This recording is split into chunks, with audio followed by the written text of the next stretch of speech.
Next amendment is one that starts out, amend page 38, line 2, I have to quote time. This is on the return to service. This both keeps the queue open for new folks to be able to get on the queue for retail open access, and it also, in terms of the return to service, allows for those in the top 2 tiers to take beyond the Mr. Chairman, yes. I'm asking this not just on this amendment, but all subsequent amendments. When provided an amendment, can we have some time to actually read it before you have the roll call?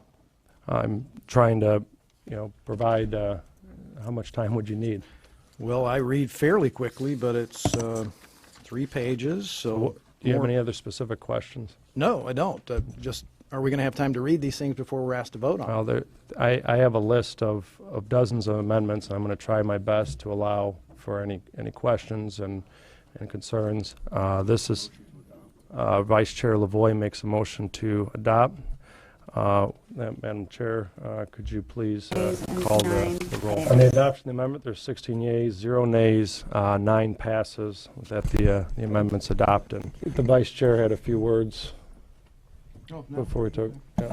Mr. Chairman, appreciate the opportunity to comment on final passage 4298 in particular. I must admit that I'm frustrated by this process. Something as simple as, at this point in the process, not having the bills we'll actually be voting for or against in front of us, so that we can actually read how they actually were put together after this extensive amendment process. Presumably, if we were to cast this vote sometime next week, we'd have the bills as they actually are in front of us.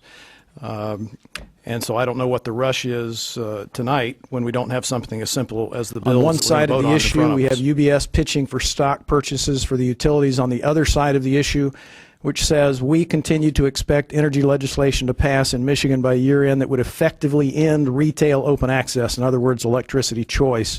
So both sides of the issue, it appears to me, are agreeing that this language could in fact do away with electricity choice. One of the earlier UBS documents said, used the term that it would wither on the vine, 90% of the choice market.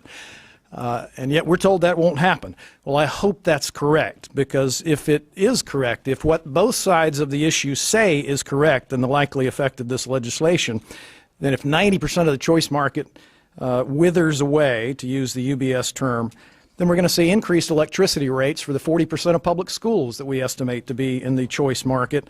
Bay City schools that I represent, Bay City Western High School, saves $200,000 a year.